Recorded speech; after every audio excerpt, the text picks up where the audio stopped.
buscar, amém? Então, irmãos, eu gostaria de que você abrisse a sua Bíblia no livro de 1 Pedro, capítulo 5, a última mensagem do livro de Pedro, né? A última mensagem que ele deixa ali para aquela igreja da Ásia Menor, quando ele escreve para aqueles irmãos que estão sofrendo perseguições, sofrimentos. Pedro escreve essa carta, né, para poder orientar aqueles irmãos da Ásia Menor ali, né? As 5 províncias da Ásia Menor. 1 Pedro, capítulo 5, né? Iremos ler aqui do versículo 1 ao 11. Você que trouxe sua Bíblia aí, abra sua Bíblia, vamos ler junto aqui. Todos acharam, amém? Diz assim a palavra do Senhor para nós essa manhã, irmãos. Admoesto aos presbíteros que estão entre vós, que eu sou presbíteros com eles, testemunha das aflições de Cristo e participantes da glória que há de ser revelada. Apacentai o rebanho de Deus que está entre vós, tendo cuidado dele, não por força, mas voluntariamente, nem por torpe ganância, mas de ânimo pronto, nem como tendo domínio sobre a herança de Deus, mas servindo de exemplo ao rebanho. E quando aparecer o sumo sacerdote, o pastor, alcançareis a incorruptível coroa de glória. Semelhantemente, vós, jovens, sede sujeitos aos anciãos, e sede todos sujeitos uns aos outros, revestindo-vos de humildade, porque Deus resiste aos soberbos, mas concede graça aos humildes. Humilhai-vos, pois, debaixo da potente mão de Deus, para que em seu tempo ele vos exalte, lançando sobre ele toda a vossa ansiedade, porque ele tem cuidado de vós. Sede sóbrios, vigiai, porque o diabo, vosso adversário, anda em derredor, rugindo como leão, buscando quem possa tragar, ao qual resiste firme na fé, sabendo que as mesmas aflições ocorrem entre vós, irmãos do mundo. Ora, que o Deus de toda graça, que em Cristo Jesus vos chamou à sua eterna glória, depois de haverdes padecido um pouco, aperfeiçoe, confirme, fortifique e alicerce. A ele a glória, o poder para todos sempre. Amém. Que Deus abençoe assim a sua palavra em nossos corações. Vamos orar mais uma vez, ainda de pé? Pai querido, nós te agradecemos, ó Deus, por tudo que o Senhor tem feito aqui nessa casa, Pai. Pela vida de cada um dos irmãos aqui presentes, por aqueles que não puderam estar conosco nessa manhã. Senhor, nós sabemos que tudo que nós fazemos é com a direção do Senhor, Pai. Sabemos que sem o Senhor nada podemos fazer, Pai. Não somos nada aqui se o Senhor não estiver conosco. Portanto, nós te pedimos nesta manhã, é o teu Santo Espírito, Pai. Que o Senhor venha estar conosco aqui nessa manhã, abençoando a nossa vida, abençoando a vida de cada um dos irmãos que estão aqui presentes, cada coração. O Senhor conhece o coração de cada um de nós. Visita, Pai, de forma soberana a nossa vida, Pai. E seja soberano na nossa vida. É o que nós oramos nessa manhã, em nome de Jesus. Amém. Queridos, podeis assentar. Queridos, a palavra que nós temos nessa manhã aqui, né, é a última passagem que Pedro descreve aqui aos cristãos da Ásia Menor, né, das 5 províncias ali, né, nós já falamos isso aqui, né, quanto nós aprendemos aqui com essa carta de Pedro. E a carta, irmãos, ela tem um objetivo de exortar os cristãos, né, às dificuldades, né, o sofrimento, tudo que vem na nossa vida, né, tudo que vinha na vida daqueles irmãos ali. Pedro tomava conhecimento e ele escrevia uma carta para poder reforçar, para alicerçar a vida daqueles irmãos ali naquela cidade, né? Então, o apóstolo Pedro, ele encoraja, né, nessa carta, a manter a fé, a viver em santidade, submeter à soberania de Deus, e mesmo em meio às dificuldades, né, nós sabemos que Deus é poderoso para nos guardar e para nos dar direção. Então, Pedro parte do princípio, né, do que ele teve informação de que havia desvios, né, conforme o texto nos fala aqui, né, da igreja ali na Ásia Menor. Os cristãos estavam tendo uma liderança fracassada, os presbíteros não estavam fazendo a função, os líderes estavam vivendo ao jeito que eles queriam, servindo a si próprio. E existia também naquela igreja também, né? Os membros das igrejas também, irmãos, estavam tendo problemas também, né? Falta de comunhão, né? Conflito entre os mais jovens com os mais velhos. Isso é muito comum dentro das igrejas, né? Mas percebam que Pedro já vinha tratando desse assunto desde há 2.000 anos atrás, ele tratava desse assunto da questão da liderança, do envolvimento, né? Então, o texto que nós lemos aqui nessa manhã, irmãos, ele fala para nós aqui, né, um tema muito bacana, né? Humildes, vigilantes e confiantes no Deus Todo-Poderoso. Esse é o tema da nossa reflexão nessa manhã. E aí, irmãos, esse texto, ele tem uma estrutura muito fácil de entender. Então, se os irmãos olharem para a sua Bíblia aí, no versículo de 1 a 3, né, ele dá uma instrução aqui para os líderes da igreja da época. Nos versículos 5 a 7, ele fala instruções aos membros de um modo geral na igreja. No versículo 8 e 9, ele fala sobre a vigilância que nós temos que ter contra o inimigo das nossas almas. E no último lá, no 10 e 11, ele fala sobre a certeza, irmãos, que nós precisamos ter de restauração através da nossa confiança no Deus Todo-Poderoso, aquele que pode todas as coisas da nossa vida. Então, nós vamos olhar para cada ponto desse aqui, um por vez, né? Olhando para a nossa Bíblia, nós vamos trabalhar em cada um desses pontos aqui, tirar alguns proveitos para a nossa vida aqui. Então, irmãos, primeiro ponto aqui, ele dá instrução para a liderança da igreja, né? E ele fala, o foco principal aqui é a humildade. Percebam que o versículo 1, ele diz, aos presbíteros que estão entre vós, admoesto eu, que sou também presbítero com eles, e testemunha das aflições de Cristo, participantes da glória que há de revelar. Percebam que Pedro está falando aos presbíteros, irmãos, aos líderes que estão ali na Ásia Menor, e ele percebe que há um desvio por falta de liderança daquelas pessoas que estavam ali. Ele está falando aqui para os pastores. A palavra presbítero no grego significa pastor, significa líder, significa líder religioso. Então a palavra aqui também é para pastores, irmãos. Percebam que ele fala no versículo 2 aqui, né, ele dá aqui 6 mandamentos importantes aqui, né, para aqueles presbíteros daquela época, né? Note que Pedro apresenta aqueles líderes aqui, né? 6 mandamentos importantes aqui. Ele fala aqui, né? Apacentai o rebanho de Deus, no versículo 2, ele fala aí.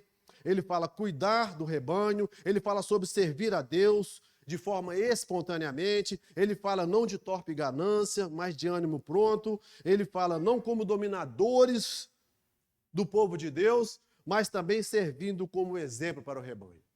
Percebam que todos os mandamentos que ele cita aqui também servem para a liderança da igreja, serve para o líder espiritual, porque ele fala justamente daquilo que é necessário, irmãos. Percebam que um pastor de uma igreja, um líder de uma igreja, ele tem que fazer a função principal, que é apacentar as ovelhas. Percebam que ele fala para pastores aqui, e no grego aqui, apacentar significa cuidar, tomar, reger, governar, prover, assim como o pastor de ovelhas provê um pasto, um alimento para as ovelhas, no sentido físico, o pastor precisa alimentar a alma dos crentes, a alma das ovelhas da igreja com a palavra de Deus.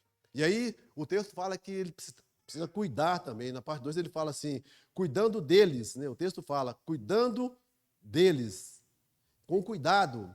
Percebam que isso aqui representa também que uma expressão de como um pastor deu a vida pelas suas ovelhas, como Jesus fez, como Davi fazia quando pastoreava as suas ovelhas. O pastor deve cuidar das suas ovelhas a ponto de dar a vida pela sua ovelha. Então, servindo a Deus com seu rebanho. Aqui também existia um problema sério lá na igreja, que não havia espontaneidade. Eles faziam por obrigação. E o texto, Pedro chama a atenção aqui, né?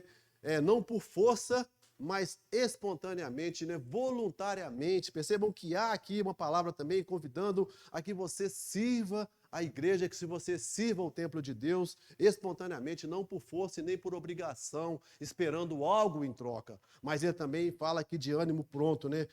Não com torpe ganância. Irmãos, percebam que ainda hoje, nos nossos tempos, nós percebemos, né, que existem pastores que gostam de extorquir as ovelhas, de repreender as ovelhas, de usar de maneira indevidamente o dízimo que a igreja coloca no altar através dos membros. Existem ainda pastores que estão querendo arrancar a pele da ovelha.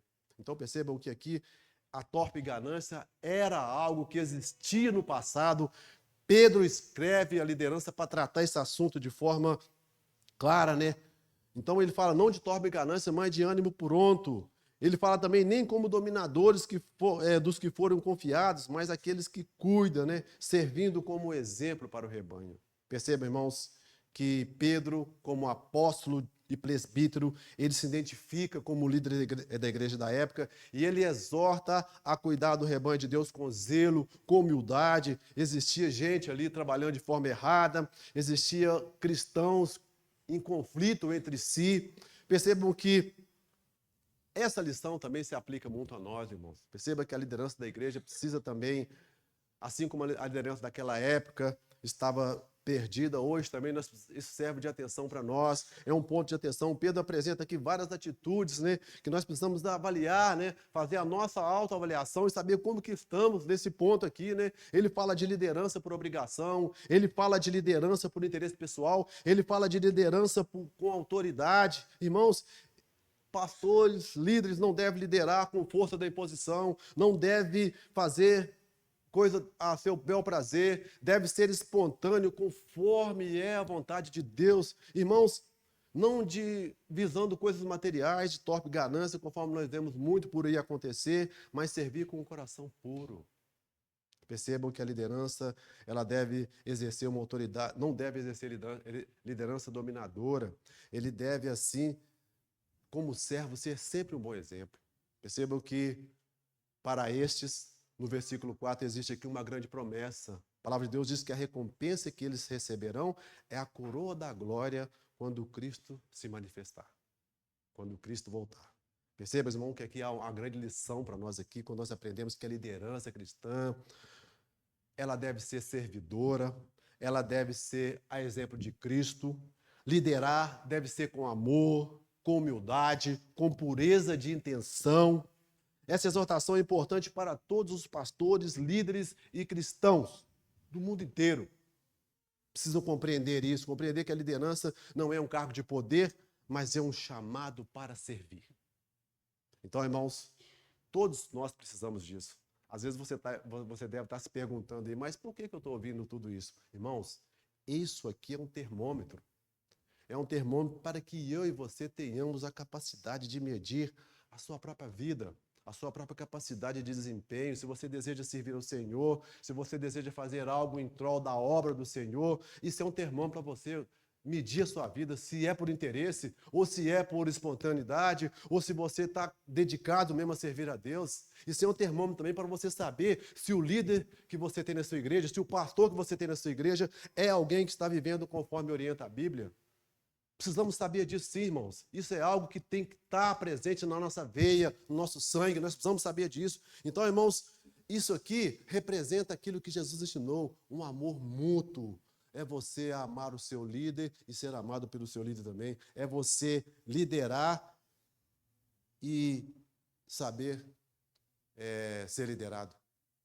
Então, esse é o primeiro ponto que Pedro explica aqui, né? Ele dá essa orientação maravilhosa que a gente acaba tirando também uma lição para a gente também acerca do que ele falou aqui. Então, a segunda instrução que ele dá aqui, irmãos, ela está lá no versículo 5 a 7, que ele diz para nós o seguinte: semelhantemente, vós jovens, sejam sujeitos aos anciãos, sede todos sujeitos uns aos outros, revestindo de humildade, porque Deus resiste aos soberbos, mas dá sabedoria, mas concede graça aos humildes. Irmãos, o versículo fala dos jovens, existia na época de Pedro, naquela região, jovens em conflito com os mais velhos querendo ensinar, querendo passar o bastão,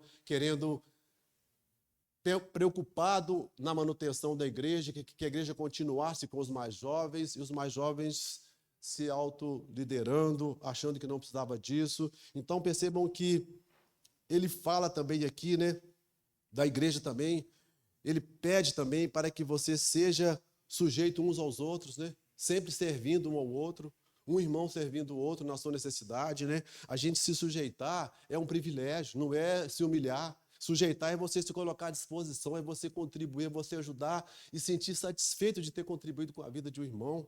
É disso que ele fala para nós aqui. E ele fala revestivos de humildade, irmãos. A ordem aqui é humildade, é ser humilde, porque Deus resiste aos soberbos, irmãos. A palavra diz aqui, Pedro diz que Deus é soberbo, mas ele dá graça aos humildes.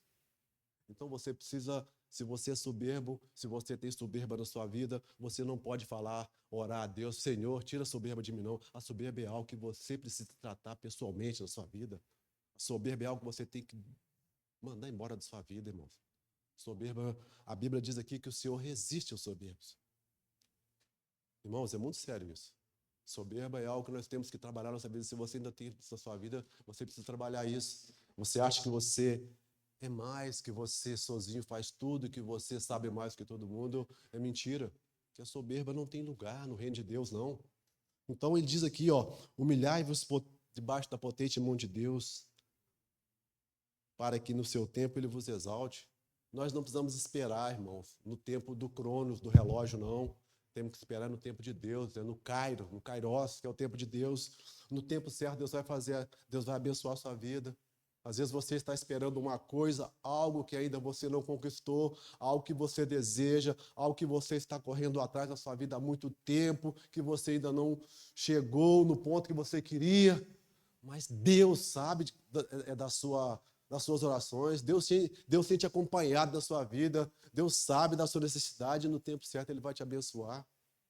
Perceba, irmãos, que há uma grande instrução de Pedro para nós aqui, né? Ele fala, lançando sobre ele toda a sua ansiedade, irmãos, porque Ele tem cuidado de nós. Irmãos, Deus é poderoso para cuidar da nossa ansiedade. Quantos de nós, às vezes, ficamos ansiosos com pequenas coisas, com coisas que às vezes são insignificantes, mas que roubam o nosso sossego? E Pedro nos orienta aqui, né? Lançai sobre ele a sua ansiedade, porque ele é quem tem cuidado de vós, irmãos. É ele que cuida da sua vida, é ele que ministra a sua vida, é ele que faz a sua vida cada dia melhor. Basta que você se confie, que você saiba que ele é poderoso para agir na sua vida. E ele dá aqui nesse texto aqui 5 mandamentos aos jovens, né? Sejam sujeitos aos mais velhos, aprendam com os mais velhos, todos sejam sujeitos uns aos outros, revistam de humildade perante Deus, lançando sobre a sua ansiedade. Irmãos, aqui Pedro dá uma instrução para que todos os membros da igreja, a ordem aqui é a humildade, e ele começa com os jovens, né, exortando aos jovens a submeter-se e aprender com os mais velhos, mas também falta a todos aqui se revestirem de humildade. Ele orienta, né, ele ensina que a humildade é a chave, né, para nós, é a chave para que a nossa vida cristã seja uma vida honrosa a Deus, para que nós possamos honrar a Deus, mas que nós vivamos também em comunhão saudável uns com os outros. Pedro ainda nos lembra de lançar a nossa ansiedade, irmão, sobre Deus, né? Percebam que há uma lição importante aqui para nós, né? A humildade deve ser o valor central da nossa relação com os outros e com Deus. Percebam que a submissão aqui não é uma submissão cega, não é uma submissão qualquer, mas é uma atitude de confiança a Deus. Percebam que é uma atitude de respeito aos outros. Percebam que nós devemos aprender a confiar com as nossas preocupações, depositá-las no altar do Senhor, sabendo que a nossa orientação vem dEle, que Ele cuida de cada um de nós. Irmãos, que você possa confiar, que você possa crer no Senhor Jesus, saber que Ele é poderoso para fazer tudo na sua vida. Percebam que no versículo 8 e 9, ele diz para nós aqui, né, a terceira orientação que ele dá. Versículo 8 e 9, ele diz, sede sóbrios, vigiai, porque o diabo, vosso adversário, anda em derredor, branando como leão, rugindo como leão, buscando quem possa devorar, ao qual resistir na fé, sabendo que as mesmas aflições que ocorrem entre vocês, ocorrem com os irmãos do mundo inteiro. Irmãos, não são nós que passamos por tribulações e por dificuldades, não. Perceba que Pedro orienta aqui que pessoas do mundo inteiro passam por isso. Pessoas estão sendo devoradas pela sua ansiedade, pessoas que estão deixando de ser sóbrias. A palavra sóbria aqui no grego significa uma mente sã, controlada em tudo na vida. A gente precisa ser controlado na vida. Às vezes, qualquer coisa que acontece na nossa vida, por menor que seja, a gente perde o controle, a gente perde o fio da meada, como diz, né? A gente não sabe, não consegue nem pensar uma solução para resolver o problema. Ele fala que seja vigilante. A palavra vigilante do grego também significa não negligenciar, significa confiar na soberania de Deus. Isso, irmãos, implica em manter uma atitude de valor, que é o que Deus ensina para nós. E ele fala que resistiu ao diabo, no versículo 9. O diabo, né, aí fala assim, resistir firme na fé. Ele fala que resistir firme na fé, sabendo que as mesmas aflições ocorrem com todos. Irmãos, nós não temos para onde correr. Pedro chama a atenção aqui para uma necessidade de vigilância espiritual. O diabo coloca no nosso caminho dificuldades, irmãos. Ele é inimigo das nossas almas. Ele usa o sofrimento, as tentações. Ele quer nos desviar do caminho do Senhor. Pedro nos instrui aqui a resistir ao diabo firme na fé. É na fé em Cristo que nós vamos vencer. Sabendo que as dificuldades que enfrentamos, Deus compartilha com nós. Deus está com você, Deus está te guardando. Assim como você, como Jesus fez tudo isso, ele resistiu, ele foi sóbrio, ele vigiou, ele orou, ele combateu o mal com oração, resistiu na fé. Nós também precisamos fazer isso, irmãos. É só com ele que nós vamos conseguir fazer isso. Então ele chama a atenção aqui para nós, nesse ponto aqui, né? Tiramos essa aplicação para nós aqui nessa noite, né? Nós devemos estar atentos ao ataque do inimigo. Devemos especialmente ficar atento em tempos de sofrimento, em tempos de dificuldade, né? A resistência ao diabo e às suas tentações se dá pela fé e a vigilância espiritual. E isso nos chama a atenção para uma confiança em Deus. Nós precisamos saber que Deus está conosco. Nós não estamos sozinhos na luta, né? O choro pode durar por uma noite, mas a alegria vem pela manhã. Confie nisso, creia nisso, que a certeza de Deus tem para nós é maravilhosa. E aí, irmãos, continuando aqui, né, caminhando para o final, Pedro nos fala aqui sobre a certeza da restauração e a confiança em Deus. No versículo 10 e 11, ele fala para nós,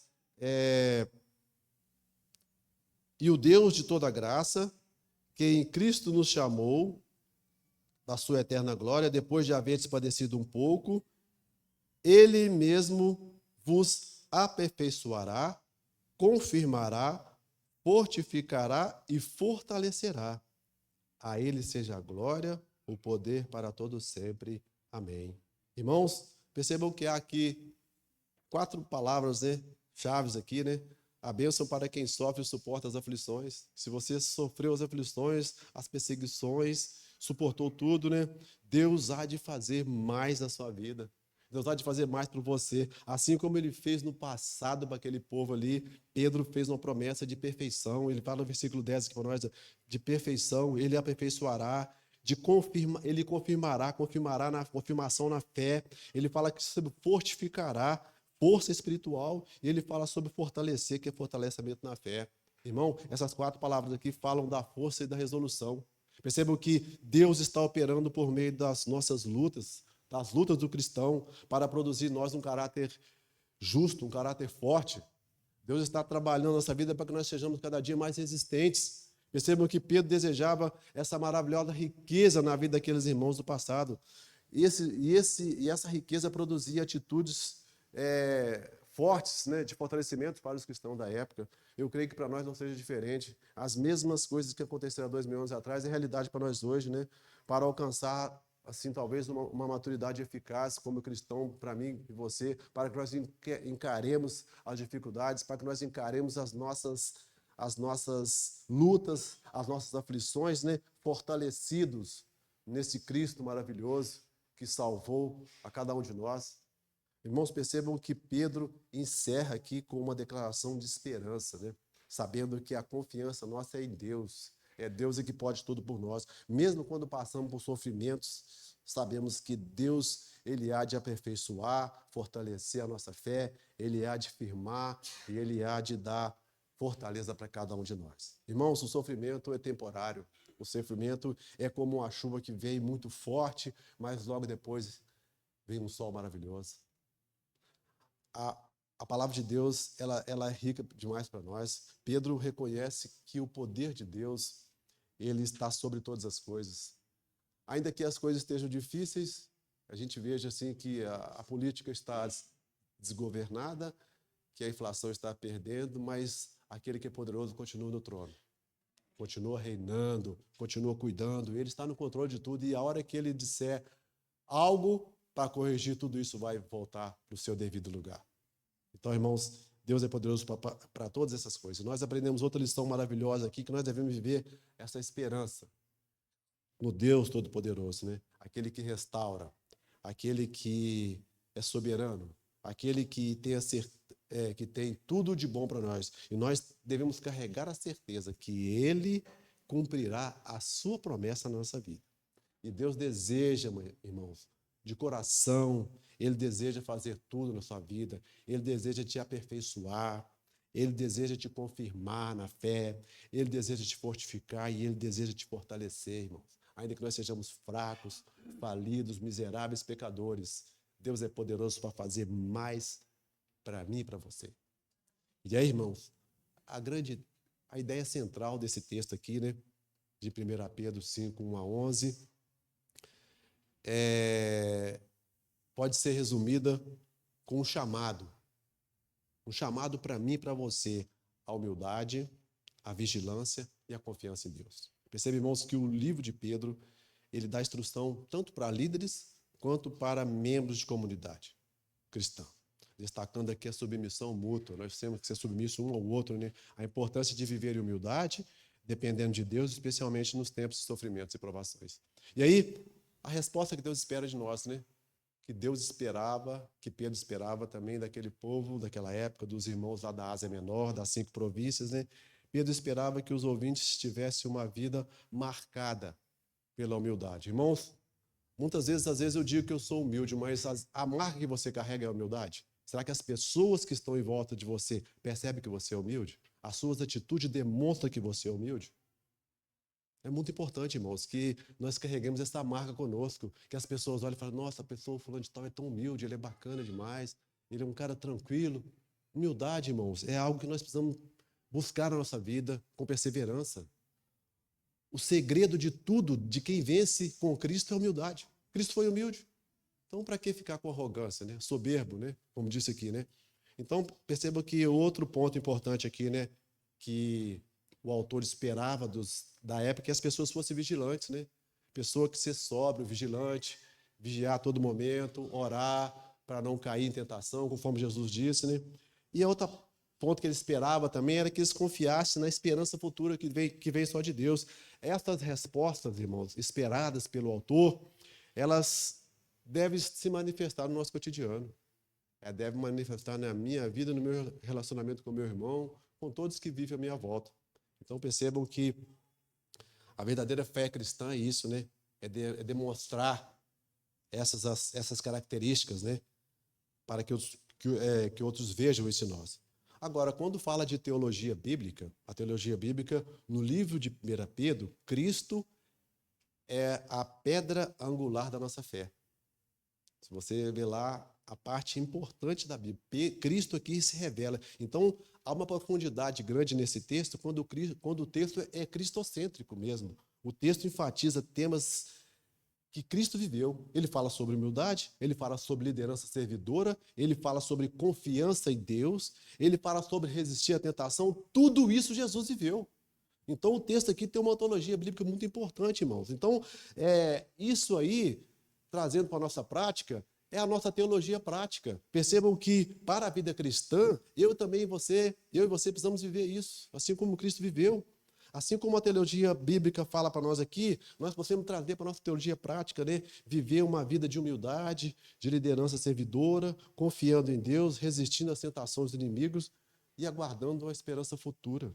Percebam, irmãos, que no final, sabemos que apesar das dificuldades, Deus é fiel em Cristo Jesus para nos restaurar e nos dar a nossa vitória. Amém? Então fica um apelo aqui nessa manhã, irmãos, para mim e para você. Se você está passando por dificuldades, lembre-se de que Deus está no controle. Lance as suas preocupações para Ele. Confie nele, na graça dele. Permaneça firme na sua fé. E se você é líder, seja exemplo. Se você é líder de ministério, é líder de qualquer coisa, na sua casa, no seu trabalho, onde você estiver, seja um líder humilde e servidor. Seja alguém que faz a diferença. Faça a diferença onde você estiver, irmão. Independente do ambiente, você foi chamado para fazer a diferença, para ser diferente. Então, humildade, respeito, confiança em Deus. Que Deus possa nos abençoar dessa forma, irmãos. Que Deus possa confirmar essa palavra aqui na Igreja Batista em Congonhas. Que Deus possa confirmar tudo isso para nós, irmãos, sabendo que nós somos meros cristãos que precisamos da misericórdia dele. Que Deus possa ter os seus olhos aqui na Igreja Batista de Congonhas, possa abençoar a nossa vida, ainda que estejamos caminhando de forma desejosa de agradar a Deus, mas que Deus seja soberano, irmãos. Que Deus abençoe e possa confirmar tudo aqui na nossa vida.